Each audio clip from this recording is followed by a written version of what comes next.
So in light of the changing times with the COVID-19 virus, we're doing something a bit different. So we're doing Pivot Me Live, where we're having real talk with real business owners on how you guys are navigating the very rapidly changing environment that we're all in.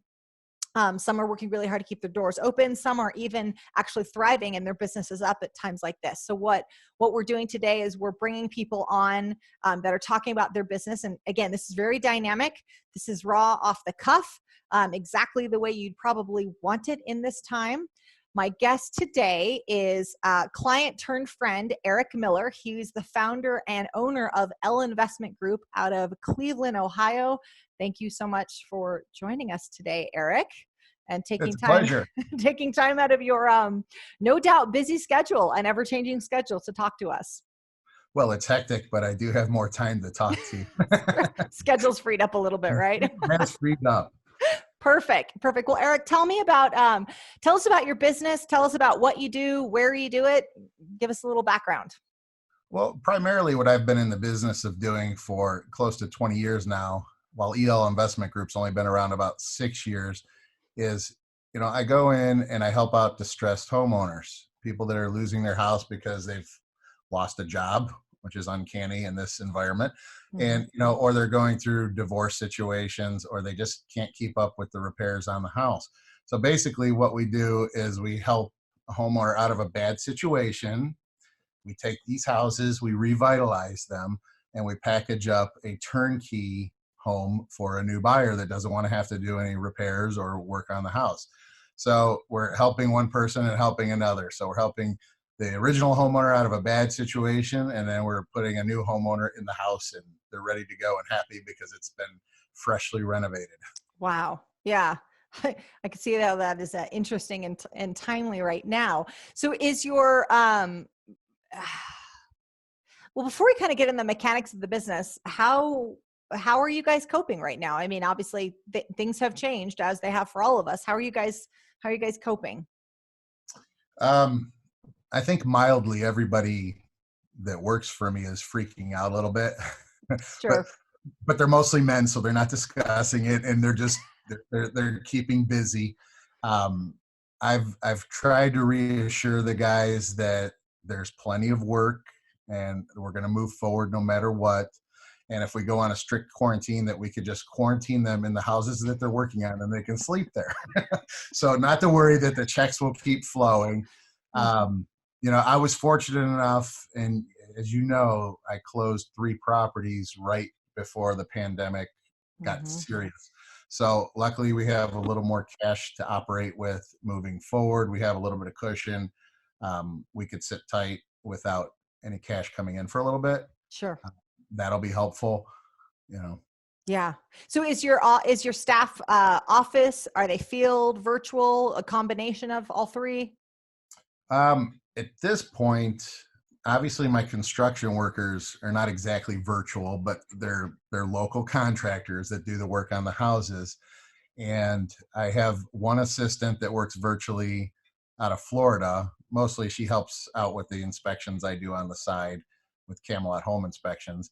But then I have a new manager in the mix, only 2 weeks in the mix in training in the Philippines, that I've been trying to bring up to speed with our construction business. And this has just made it a little more curious on how we're going about it. So that's fun. But that's basically how our structure works. And we have a mobile bookkeeper, which soon will be virtual at some point. Okay. So has your office, I assume your office has closed down for the most part. Is there anybody currently working in the office right now?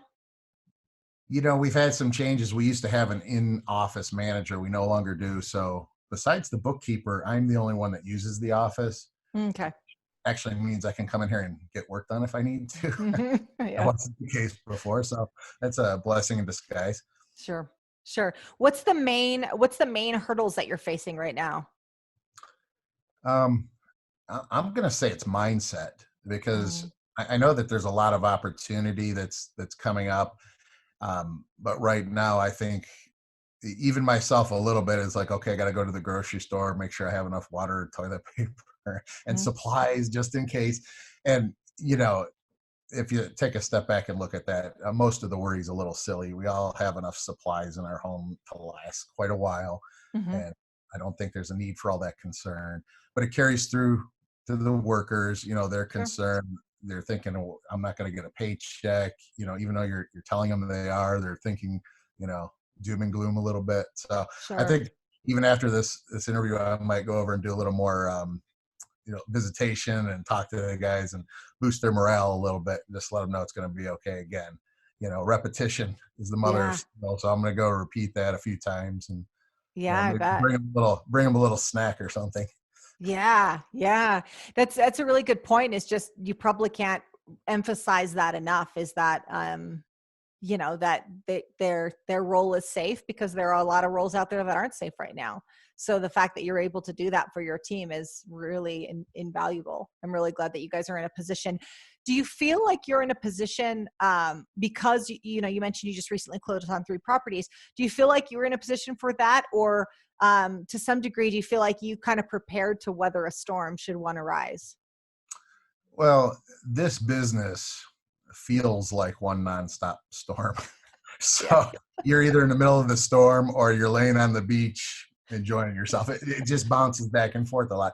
So I'm used to that. I know that the last time my business thrived, the economy was tanking. So Mm, I know that that exact same opportunity is going to present itself again, and most likely, I think it's going to surpass what it did in '07, '08. mm, And that's okay. because they're offering all these programs. And usually, when the government offers programs, they screw it up left and right. And somebody has to be there to clean up the messes, buy the houses, fix them up, repurpose and sell them. So Sure. I think that there's going to be plenty of that opportunity moving forward. Hmm. And I'm just hoping with this good economy going into it that we rebound, you know, are Yeah. able to rebound quicker and don't have as much of a lull as we did on the last Yeah. one. So do you feel like this is very similar to the housing crisis that we had before? So I see the analogies between the two, and that was a real upswing for your business. Again, not everyone's business in the same situation, but do you feel like this is going to closely mirror that time? I think it's going to create the same kind of effect. I don't think Okay. the situations are even close to being the same, but they're causing the same things. People are going Mm, into foreclosure. This time it's not because of all the risky lending. It's just the fact that people are going to be out of work. sure. Um, they're going to give a free pass, I think, on a lot of house payments. Free pass. They've already, you can't file foreclosures in Ohio. So there's going to be a lot of responsibility there that I think a lot of people are going to just, for lack of a better way to put it, they're going to blow it off when it's time to pay back. They're going to Yeah. move on, and that's not everybody, but it'll be a significant percentage. So Sure. that's where opportunity comes in for us. Sure. And that was my next question, is talk to me about the opportunities that do exist, because obviously, and we've talked about this extensively. So what's wrong is always available, but so is what's right. And so you're intentionally training your eye on, and just even in our conversation, I can hear it, where there's definitely downsides going on, but you're very much training your eye on, okay, well, what's the upside? Like, where's the opportunities that exist out of this? So it's interesting that you said your hurdle is mindset, because everything that I'm hearing is around that you're successfully managing your mindset. So talk to me about some of the opportunities that you're seeing, that you're looking for and you're seeing. Is it just, okay, well, when this is all said and done, there will be more houses available on the market? Is that primarily it? And also talk to us about if there's any pivots you're making in your business, like, all right, we're going to move away from maybe this traditional business model we were using, and now we're looking at some other opportunities. Yeah, I won't say that I've gotten away from any models, but the opportunities that I'm looking for is I'm looking for more investment capital. I think it's going to become more available as it did in '08 because people Mm, were looking for somewhere to put their money besides the stock market after it crashed. sure. It did. Um, the other opportunities that I'm looking for are possible refinances of existing loans because the mortgage industry is um, is relieved right now. So interest rates are really low if you're prepared to get a new loan. Hmm. Um, I'm looking at positioning myself with properties that are free and clear and having capital available to act on even more opportunity moving forward. Sure. Because the way I see it is there's probably only 3 months to prepare for the opportunities coming up, and that's when it's going to start. It'll Hmm. probably start slow, Hmm. and in the next year, there's going to be a ton of opportunities out there. So you have to position yourself so you're ready to act on them. Yeah, And that makes sense. Yeah, we will exactly. be ready. We will be ready. Yeah. Yeah, that makes complete sense. And so, and the business that you'll be going into, it's just more an extension of what you're doing now, or are you looking at anything additional beyond sort of, you said you're looking for more investment capital, you're positioning for what this looks like in 3 months. Is there anything additional that you're going to be doing with your business? Well, I'm starting to phase out the inspection business a little bit. I may be looking for an entrepreneur that wants to step into that role, Mm, because it does consume a good amount of my time. sure. Um, by the condition of the current market, I've been relieved of as many inspections just because I think the pandemonium has buyers. They're either slowing down and sitting on the fence, or they're trying to hurry up and get their house purchased. Sure. Sure. I'm seeing both sides of it, but overall, we've slowed down. I'm taking more time to look for the opportunities, the short sales. Hmm. What we don't know is we don't know what the judges are going to do with those situations moving forward. If they're going to freeze things, which if they do, that'll be temporarily, Hmm. and that's where I'll have to pivot a little bit and maybe consider renovating some of my current rental stock, flipping those, and um, also keeping an eye open for commercial investment, of course. Hmm. That's been something I've been looking for the last few years, and Sure. haven't found the right opportunity and or partner and or had the right capital position to take advantage. A little bit of all of the above. So I think we're going to be in a better position to move in on those opportunities when they come up. And I think there'll be some opportunity there too. I think some In deals the will commercial fall space. apart. I think some deals will fall apart. Some people will get cold feet, Hmm. just because there's change. A lot of times when there's change, people don't do anything until Sure. they want to ride it out and see what's going to happen. Yeah, yeah. Now I know we have some commercial investors and wholesalers and such that are listeners of Pivot Me. Give them specifics on what you're looking for. Just put it out there. Ideally, I'm looking for that distressed situation with a 50 to 150 unit building Hmm. where there's definitely some value add to major rehab, which I know a lot of the investors don't like the major rehab. I would be willing to tackle that kind of a situation. Sure. And of course, if there's any owner participation, which we don't see much anymore, but if the building's in bad shape, I would think the seller would be willing to participate and help that happen. Hmm. Perfect. Perfect. That gives us an idea on the direction that you're headed. And so, even though that's a little bit of a shift for your business, are you okay making that shift into the commercial space despite the changing economy, or do you see this as, hey, this is the exact opportunity for us to make this step in the direction?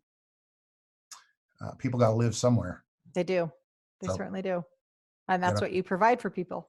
I would much rather manage one large box than lots of little boxes. Mhm. Well, that makes sense. That makes sense.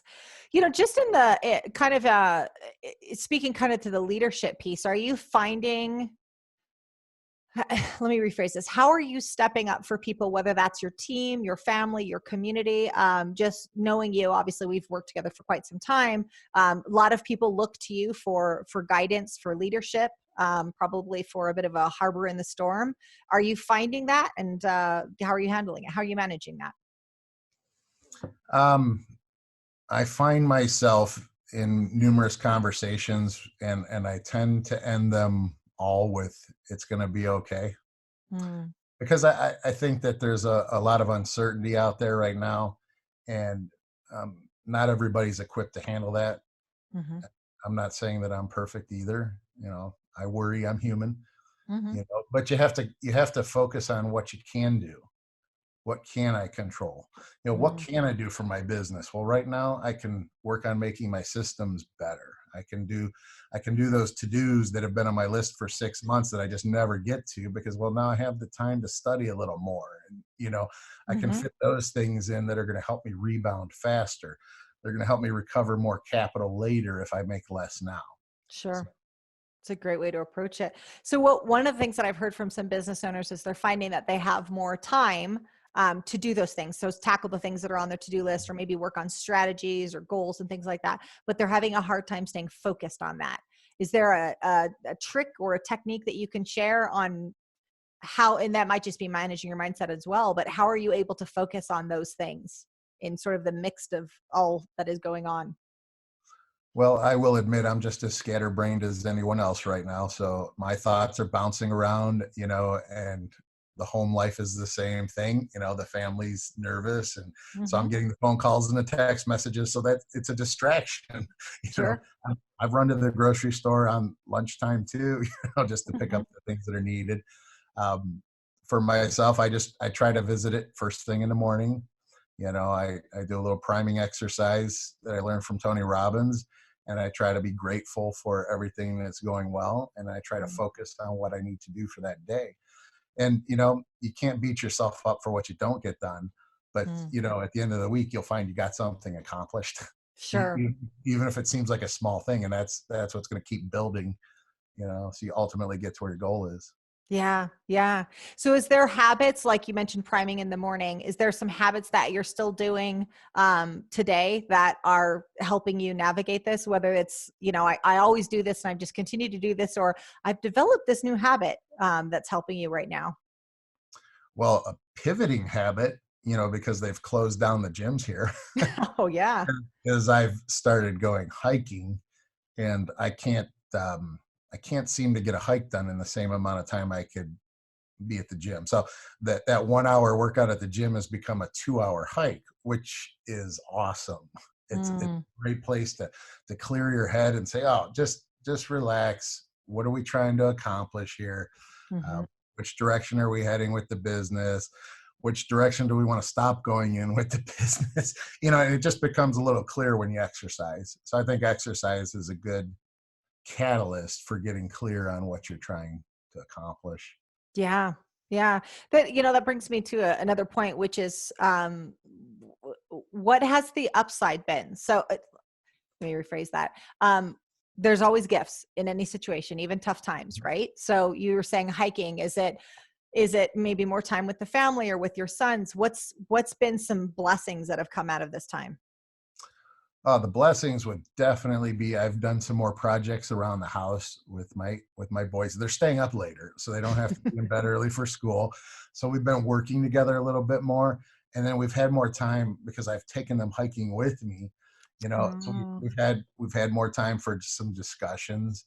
Having those man father to son talks right now, and letting them know, things are a little crazy right now, but again, it's going to be okay. And if mom gets upset, you've got to be a little bit of a rock for her, and mm, having those talks, and it's been awesome. yeah. Talk about some fantastic lessons that they're getting, and great time with their dad too. Yeah. That is a So blessing. So one God of the bless, God bless this pandemonium. right. Well, there's always an upside, right? There's always a silver lining to every cloud. So, one of the things we're talking about, habits that you are doing. What about habits that you've stopped, or maybe even things that you say, I'm absolutely not going to do this? So, for example, I've seen some people limit the amount of news that they will consume. So, I'm going to take 30 minutes in the morning and 30 minutes at night, and then everything between, I'm not going to touch the news. Do you have any things that you're like, I'm absolutely staying away from this so I can stay focused on what I need to stay focused on? Well, I've probably dropped from a couple hours a day on Facebook down to maybe 15 or 20 minutes. Hmm. And I don't pay much attention to the news on Facebook. um, it is a connection with friends, so mostly I'm just checking to see who's commented, and Yeah. make sure I get my interactions with my friends, and then I try to ignore the rest, Hmm. because I see people freaking out, reading all that stuff. Hmm. Even my son started doing that. He started doing too much research, and, Mm. and watching the news articles. I'm like, you can't do that. They can only give you so many updates a day that mean Yeah. anything. That's a really good point, because your kids, we've talked about, my kids are obviously younger, so they're not able to get on and look things up. So everything they're getting is fed through us. But it's another level of complexity when your kids are older and they can just get on and read the news themselves. You don't get to filter what they're getting exposed to. I hadn't considered that as a parent. Hmm. That must be challenging. Well, yeah, the 13-year-old, he's in all kinds of stuff that I'll probably never even figure out, Right. you know? Yeah, it's totally true. No, that makes complete sense. So what share some wisdom. What piece of advice, what resource, what words of encouragement would you give to other business owners that are listening to this right now, or even just anybody, a Pivot Me listener that's whether that's looking for some hope or some opportunity or something that they really should wrap their arms around that might help them through this time? Well, first of all, just don't freak out. It is going to be okay. But what you can do yourself is you can focus on what you can do, how you can make things better. What can you improve? Can you help your neighbor? Who Mm. needs help? When you help people, it makes you feel better. Right now there's people that are not able to get out. They're probably watching the news in their 70s and they're freaking out, afraid that they're going to die if they, leave their Mhm. home. And that's not too exaggerated. I mean, that's at the far end. I mean, some people are self quarantining because they're that worried that they're going to get some sort of cross contamination and end up Sure. with this weird virus. So do what you can do. Everybody's got work on their business that can be accomplished. And I know when the rug's being pulled out from under you, that is not a comfortable feeling. Mhm. There's a way through it. Take you some time, relax, go hiking, Go think hiking. about, think about solutions. Don't think about the problems as much. Give the Mhm. problems this much thought, give the solutions this much thought, Mhm. and, go follow your heart at that point. That's really good advice. It's really good, because if you look at what's mostly being talked about and what's really focused on, at least in social media space, a lot of it is problem focused, or what ifs, and that's not really controlling what we have the power to control. That's really good. The other thing I hear too is, talk to your kids and frame this for your kids. Don't let the kids frame it for themselves. Be the rock for them and help them understand this. And frame it for them in a way that's going to serve them, because the truth is we don't really know exactly what the next few weeks look like. So we gotta choose what we're focusing on, and if especially when our kids are young enough, really influence what they're focusing on as well. That's awesome. Thank you so much for your time, Eric. I Oh, really appreciate you absolutely. hopping on.